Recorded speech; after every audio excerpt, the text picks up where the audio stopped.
علینا عامر 7 سال کی بچی جس کا علاج کروایا گیا، اسے ڈائریا تھا، مگر وہ اس بیماری کی تاب نہ لاتے ہوئے اس دنیا سے کوچ کر گئی۔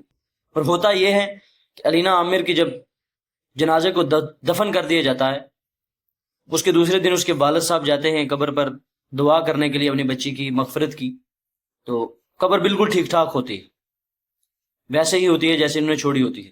مگر اس کے تیسرے دن جب ان کے پیرنٹس اور اس کی ماں اور کچھ رشتہ دار وہاں پر جاتے ہیں دعا کرنے کے لیے، تو وہاں پر منظر یہ ہوتا ہے کہ قبر کی مٹی اتھل پتھل ہوئی ہوتی ہے، قبر کے اوپر ایک پلاسٹک کا کاغذ رکھا ہوا تھا، وہ بھی غائب تھا، اور شاید انہوں نے سوچا کسی جانور نے یا کسی ایسے جانور کر دیتے ہیں قبروں کے ساتھ، تازی قبر بنی ہو تو مٹی کے ساتھ کھیلتے ہیں، مٹی ادھر ادھر ہو جاتی ہے۔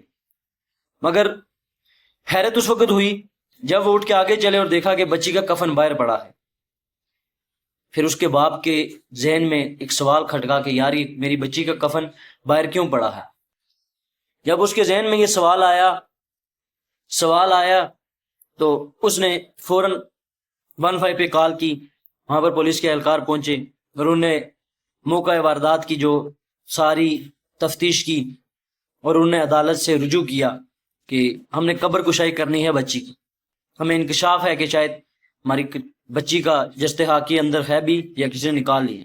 اور ہوتا وہی ہے جو آپ کو پتا ہے ہماری ریاست میں ہوتا ہے۔ 31 اگست کو اس کی جب قبر کشائی کی گئی تو دیکھا کہ قبر کے اندر اس کا جسد حاکی موجود نہیں تھا۔ جب انکشافات بڑھ گئی، سب کو پتہ چلنا شروع ہو گیا، تو مجرم بھی پکڑا گیا۔ مجرم کیا پکڑا گیا؟ وہ مجرم پکڑا گیا جو بچیوں کے ساتھ، مردہ بچیوں کے ساتھ یا مردہ عورتوں کے ساتھ زیادتی کرتا تھا، انہیں اپنے ہوس کا نشانہ بناتا تھا۔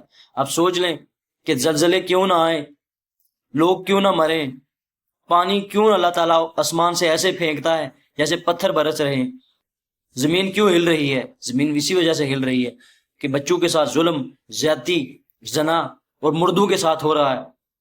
جس ملک میں مردوں کو بھی زیادتی کا نشانہ بنایا جائے، آپ سوچ لیں اس ملک میں زندہ لوگ کیسے محفوظ ہیں، اس ملک میں کیا قانون بچ جاتا ہے، اس ملک میں کیا دین اور کیا اسلام بچ جاتا ہے۔